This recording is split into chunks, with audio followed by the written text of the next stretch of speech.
দেশব্যাপী অপহরণ ও ছিনতাইয়ের সঙ্গে পুলিশ, র্যাব ও সেনাবাহিনীর কিছু বর্তমান ও সাবেক সদস্য জড়িত বলে প্রমাণ পেয়েছে র্যাব। ডলার ও স্বর্ণ পাচারকারীকে অপহরণ করতে গিয়ে র্যাবের জালে আটক সাভার থানার এএসআই ফাজিকুল, সাবেক সেনা সদস্য রেজাউল হক সহ ৬ জন এ তথ্য জানিয়েছেন। রিপোর্ট করছেন মোরসালিন বাবলা।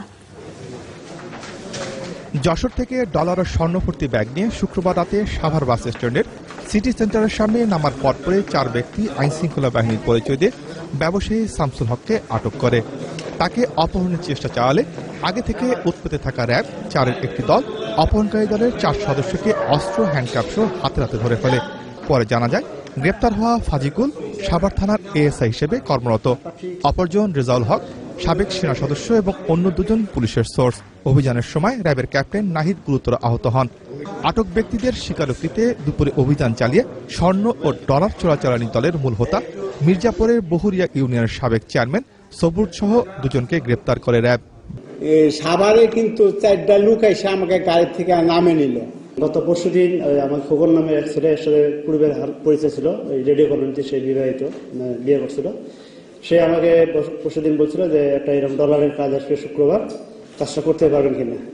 তারা আমি বলছিলাম যে ঠিক আছে, আমি তাহলে পুলিশের সাথে কথা বলে দেখি। তখন এই এএসআই ফজিকুল এর সাভার থানা, তো তার সঙ্গে আমার পরিচয় হয়েছে ৩-৪ মাস আগে ইয়েতে থানার এখানে।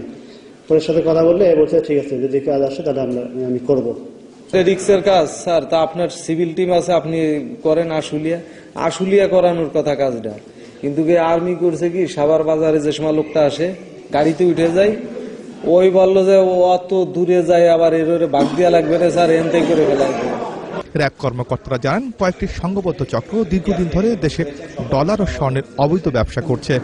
বিভিন্ন সময় আইনশৃঙ্খলা বাহিনীর পরিচয় দিয়ে ওই চক্রের সদস্যদের অপহরণ করে ডলার ও স্বর্ণ ছিনিয়ে নিয়ে যাচ্ছে তারা। যে এই যে চক্রগুলো যারা দেশের বিভিন্ন স্থান থেকে ঢাকা শহরে এরকম ডলার পাচার করছে, স্বর্ণ পাচার করছে, তাদেরকে অপহরণের মাধ্যমে তাদের কাছ থেকে এসব পাচার হওয়া ডলার, স্বর্ণ এসব হাতিয়ে নিচ্ছে।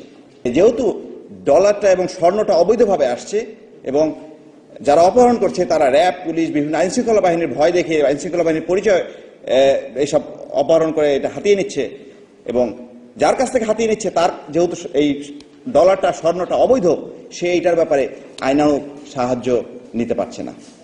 র্যাব কর্মকর্তারা জানিয়েছেন, অপহরণ সহ বিভিন্ন অপরাধ কর্মকাণ্ডের সঙ্গে আইন শৃঙ্খলা বাহিনীর বর্তমান এবং প্রাক্তন কিছু সদস্যের নাম ইতিমধ্যেই তারা জানতে পেরেছেন। ওই সব সদস্যদের ধরতে অভিযান অব্যাহত রাখার কথা জানিয়েছেন তারা।